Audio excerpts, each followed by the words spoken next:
വളരെയേറെ പ്രധാനപ്പെട്ട തീർത്ഥ ജലമാകുന്നു സംസം.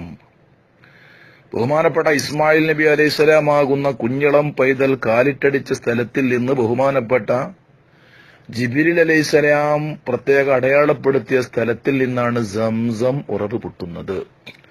അഷ്റഫുൽ ഖൽഖായ മുഹമ്മദുർ റസൂലുള്ളാഹി സ്വല്ലല്ലാഹു അലൈഹി വസല്ലം തങ്ങളുടെ മുഅ്ജിസത്തായി അവരുടെ പുണ്യ കൈകളിൽ നിന്ന് നിർഘടിച്ച വെള്ളം കഴിഞ്ഞാൽ രണ്ടാം സ്ഥാനം സംസമിനാണ്.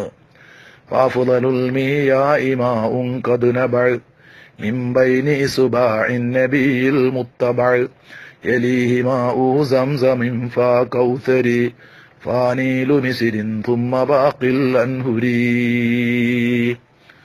അപ്പം വഫദുൽ മിയായി മാവും കദനബ മിൻ ബൈനി സുബാഇൻ നബി, പുണ്യ നബിയുടെ കയ്യിൽ നിന്ന് വെള്ളം നിർഗളിച്ചു. അതിനാണല്ലോ ബഹുമാനപ്പെട്ട ഇസ്മായിൽ നബി അലൈഹി ഇസ്ലാമിന്റെ കാലിന്റെ അടിയിൽ നിന്ന് വന്ന വെള്ളത്തിനേക്കാളും മഹാത്മ്യം ഉറപ്പാണ്. അപ്പൊ രണ്ടാം സ്ഥാനമാകുന്നു. പക്ഷേ ഇന്ന് ബഹുമാനപ്പെട്ട നബിയുടെ കൈകളിൽ നിന്ന് നിർഗളിച്ച വെള്ളമൊന്നും നമുക്ക് ലഭിക്കൂല. അപ്പൊ ഇന്ന് ലഭിക്കുന്നതിൽ ഏറ്റവും മുന്തിയത് പവിത്രമായ സംസം, വളരെ പ്രധാനപ്പെട്ടതാണ്. 30 മീറ്ററാണ് സംസം കേറിന്റെ ആഴം. 30 മീറ്റർ, 4 മീറ്ററോളം വെള്ളത്തിലേക്ക് ആഴമുണ്ട് എന്നാണ് പറയപ്പെടുന്നത്. സത്യമൊന്നും അറിഞ്ഞൂടാ, ഇവിടെയുള്ള ചില ഗ്രന്ഥങ്ങൾ പറയുന്നതാണ്. ഏതായാലും വലിയ ഉറവകളാണ് അതിന്റെ ഉള്ളിലുള്ളത്. സംസം കിണർ നേരിട്ട് കാണാനും വെള്ളം കുടിക്കാനും നേരെ മുക്കാനും ഒക്കെ മുമ്പ് സംവിധാനം ഉണ്ടായിരുന്നു. ഇന്നത് അടക്കപ്പെട്ടു, പുറത്ത് നമുക്ക് കാണൂല. അണ്ടർ ഗ്രൗണ്ടിലൂടെ വഴികളുണ്ട്, വേണ്ടപ്പെട്ടവർ മാത്രം അവർ പ്രവേശിക്കുന്നുമുണ്ട്. നമുക്കതിന്റെ ഒരു അടയാളം പോലും ഇന്ന് മുകളിൽ വെച്ച് കാണാൻ സാധിക്കൂല. സംസം വളരെ പരിശുദ്ധമാണ്. മക്കായിൽ നിന്ന്, ഹറമിൽ നിന്ന് കല്ലോ മണ്ണോ ഒന്നും നാട്ടിലേക്ക് കൊണ്ടുപോകൽ ഹറാമാണ്. നാട്ടിൽ നിന്ന് ഹറമിലേക്ക് ഇങ്ങോട്ട് കൊണ്ടുവന്നിടൽ കറാഹത്തുമാണ്. പക്ഷെ സംസം വെള്ളം കൊണ്ടുപോകൽ പ്രത്യേക സുന്നത്താണ്. സംസം കുടിക്കുമ്പോ ഇരിക്കലും ഖിബ്ലാക്ക് മുന്നിരിക്കലും സുന്നത്താണെന്ന് തുഹ്ഫ 4-ാം വാള്യം 144-ാമത്തെ പേജിലുണ്ട്. ഹനഫി മദ്ഹബിൽ പക്ഷേ നിന്നാണ് കുടിക്കേണ്ടത് എന്നൊരു ഖൗലുണ്ട്. ബഹുമാനപ്പെട്ട മുല്ല അലിയുൽ കാരി മിർഖാത്തുൽ മഫാത്തിൽ ഇത് ധരിച്ചിട്ടുണ്ട്. ഇത് കണ്ട് തെറ്റിദ്ധരിച്ച് ചില പ്രാസംഗികന്മാരും എഴുത്തുകാരും സംസം നിന്നാണ് കുടിക്കേണ്ടത് എന്ന് തെറ്റിദ്ധരിച്ച് പറയാറുണ്ട്. അത് ഷാഫി മദ്ഹബ് അല്ല. ഷാഫി മദ്ഹബിൽ യുസന്നു ഷുർബു സംസം ഖായിദൻ മുസ്തഖ്ബിലിൽ കഅബ, കഅബയിലേക്ക് തിരിഞ്ഞിരുന്നു കൊണ്ട് തന്നെ കുടിക്കണം എന്നാണ് തുഹഫയിൽ പ്രത്യേകം എടുത്തു പറഞ്ഞിട്ടുണ്ട്. ആദ്യം കിബിലയിലേക്ക് തിരിഞ്ഞ് വെള്ളം കയ്യിൽ പിടിച്ച് ഇരിക്കുക.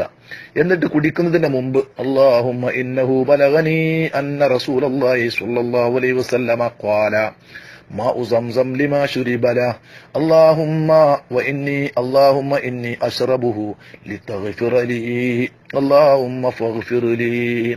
അല്ലാഹുവേ, നിന്റെ ഹബീബ് പറഞ്ഞതു എനിക്കെത്തി നബി. എന്തിനാണോ സംസം കുടിക്കുന്നത് ആ ഉദ്ദേശ സാഫല്യം പൂർത്തിയാകുമെന്നാണല്ലോ പറഞ്ഞത്. ആ ഉദ്ദേശം പൂർത്തിയാകും. ഞാൻ ഈ വെള്ളം കുടിക്കുന്നതിന് എനിക്ക് മാപ്പ് എനിക്ക് നീ മാപ്പ് നൽകണേ എന്ന് പറയാം. ഇനി രോഗം സുഖമാകാനാണെങ്കിൽ എന്താണോ ആവശ്യം അത് പറയാം. എന്നിട്ടാണ് കുടിക്കുക. കുടിച്ചതിന്റെ ശേഷം അല്ലാഹുമ്മ ഇന്നി അസ്അലുക ഇൽമൻ നാഫിയൻ വറിസ്ഖൻ വാസിയൻ വശിഫാഅൻ ലികുല്ലി ദാ, സർവ്വരോഗ ശമനവും ഹലാലായ ഭക്ഷണവും അല്ലാഹുവേ ഉപകാരപ്രദമായ അറിവും എനിക്ക് നൽകണേ എന്ന് പറയാം. 3 മുറുക്കായി കുടിക്കലാണ് എപ്പോഴും വെള്ളം കുടിക്കുമ്പോൾ സുന്നത്ത്. ആദ്യം ബിസ്മില്ലാഹിർ റഹ്മാനിർ റഹീം എന്ന് പറഞ്ഞിട്ട് ഒരു അല്പം മാത്രം കുടിക്കുക. ശ്രദ്ധിക്കണം, ഒരല്പം, ഒരു 20%, ശരാശരി ഞാൻ പറഞ്ഞു, ഒരു 20% കുടിക്കുക. എന്നിട്ട് അത് കുടിച്ചതിന്റെ ശേഷം അൽഹംദുലില്ലാഹ് എന്ന് പറയാം. വീണ്ടും ബിസ്മില്ലാഹി ചൊല്ലിയിട്ട് ബാക്കി ഒരു 30% കുടിക്കുക. എന്നിട്ട് അത് കഴിഞ്ഞിട്ട് അൽഹംദുലില്ലാഹ് എന്ന് പറയാം. വീണ്ടും ബിസ്മി ചൊല്ലിയിട്ട് ബാക്കിയെല്ലാം ഫുള്ളായിട്ട് കുടിക്കുക. എന്നിട്ട് അൽഹംദുലില്ലാഹ് എന്ന് പറയാം. ഇങ്ങനെയാണ് ഏറ്റവും നല്ലത് എന്ന് ബഹുമാനപ്പെട്ട അല്ലാമ ഇബ്നു ഹജർ തങ്ങൾ തന്റെ ഫതാവൽ കുബ്ര എന്ന കിതാബിന്റെ 4-ാം വാള്യത്തിൽ പറഞ്ഞിട്ടുണ്ട്. പിന്നെ സംസം കുടിക്കുമ്പോ ഇത് കഴിഞ്ഞു.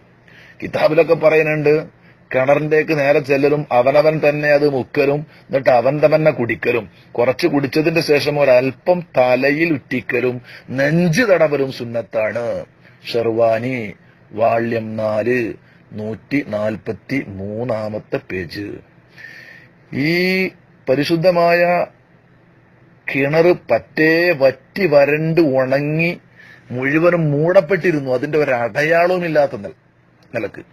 അതിന്റെ ശേഷം അബ്ദുൽ മുത്തലിബാണ് പിന്നെ അതിനെ പുനർനിർമ്മിച്ചത്. ആ സ്ഥലം കണ്ടെത്തിയിട്ട് കുഴിച്ചു. അടിയിൽ വെള്ളം ഉണ്ടായിരുന്നു, പക്ഷെ മുഴുവനും മൂടപ്പെട്ടു. ഒരടയാളും ഇല്ലാത്ത കാലങ്ങളോളം അത് കടന്നിരുന്നു. അതിന്റെ ശേഷം അബ്ദുൽ മുത്തലിബ് അതിനെ രണ്ടാമത് പുനർനിർമ്മിച്ചു. ഏകപുത്രൻ ഹാരിസ് എന്ന മകനാണ് ഉണ്ടായിരുന്നത്. അവരായിരുന്നു അന്ന് സഹായിച്ചിരുന്നത് എന്നൊക്കെ ചരിത്രത്തിൽ കാണാം. അപ്പൊ 3 പ്രാവശ്യം ശ്വാസത്തിലായിട്ട് വേറെ വേറെ കുടിക്കണം, ഇരുന്ന് കുടിക്കണം. ഇത് വളരെ പ്രധാനപ്പെട്ട സുന്നത്താണ്. ഇനി ചിന്തിക്കണം, സംസം കൊണ്ട് ഒതുണ്ടാക്കാൻ പാടില്ല എന്നൊക്കെ ചിലർ പറയാറുണ്ട്. വയുസന്നുൽ ഗസ്ലു ബിഹി, അതുകൊണ്ട് കുടിക്കലും ഒതുടുക്കലും സുന്നത്താണ് എന്നാണ് ഷാഫി മദ്ഹബ്. അഹ്മദ് ഇമാമിന്റെ അടുത്ത് അത് കറാഹത്താണ്. നജസ് ശുദ്ധിയാക്കൽ അത്ര നല്ലതല്ല, എന്നാലും കറാഹത്ത് പോലും ഇല്ലെന്നാണ് ബഹുമാനപ്പെട്ട തുഴഫയിൽ കാണുന്നത്. അതെ, നജസ് ശുദ്ധിയാക്കൽ പോലും സംസം കൊണ്ട് കറാഹത്തില്ല എന്നാകുന്നു പ്രബലം. പക്ഷെ ബഹുമാനപ്പെട്ട മുഹിബു ത്വബരി റളിയല്ലാഹു തആല അൻഹു ഷാഫി മദ്ഹബുകാരനാണ്. അവർ നജസ് ശുദ്ധിയാക്കൽ സംസം കൊണ്ട് അത് ഹറാമാണെന്ന് പറഞ്ഞിട്ടുണ്ട്. ഇതേ അഭിപ്രായം ബഹുമാനപ്പെട്ട അഹമ്മദ് ഇമാം തങ്ങളെയും ഉദ്ധരിക്കുന്നുണ്ട്. എന്ന് വേണ്ട, ചില ആളുകൾ നജസ് ശുദ്ധിയാക്കിയിട്ട് അതുകൊണ്ട് മനോഹരം ചെയ്ത് ശൗചം ചെയ്തതിന്റെ ശേഷം പല അസുഖങ്ങൾ ഉണ്ടായതായി വരെ പല ഉലമാക്കളും പറഞ്ഞിട്ടുണ്ട്. ഏതായാലും സംസം നജസിനെ ശുദ്ധിയാക്കാനോ മലമൂത്ര വിസർജനം കടന്ന് ശുദ്ധിയാക്കാനോ ഒന്നും എടുക്കരുത് എന്നാണ് പറയാനുള്ളത്. മസ്അലയുടെ നിയമം ഞാൻ പറഞ്ഞത് ഹറാമും കറാഹത്തും ഇല്ല എന്നാകുന്നു ഷാഫി മദ്ഹബ്. പക്ഷെ പല പണ്ഡിതന്മാരും ഹറാമാണെന്ന് പറഞ്ഞിട്ടുണ്ട്. നമ്മുടെ മദ്ഹബിൽ ഖിലാഫുൽ അഫ്ളൽ എന്നാണ് നിയമം കാണുന്നത്. നല്ലവണ്ണം ശ്രദ്ധിക്കുക, അധികമധികമായി കുടിക്കുക, ബറക്കത്തെടുക്കുക. തീർത്ത ജലമാകുന്നു. പലരും ചോദിക്കാറുണ്ട്, കാഫിറിന് വെള്ളം കൊടുക്കാൻ പറ്റുമോ? ഒരു തകരാറുമില്ല. നാം നാട്ടിലെത്തിയതിന്റെ ശേഷം അമുസ്ലിങ്ങൾക്കും ഈ തീർത്ത ജലം വെള്ളം കൊടുക്കാം. വളരെ പരിശുദ്ധമായതാകുന്നു സംസം. എത്ര കണ്ട് കുടിക്കുന്നുണ്ടോ അത്ര കണ്ട് ഈമാനും അല്ലാഹു തആല പുണ്യവും വർദ്ധിപ്പിച്ചു തരും.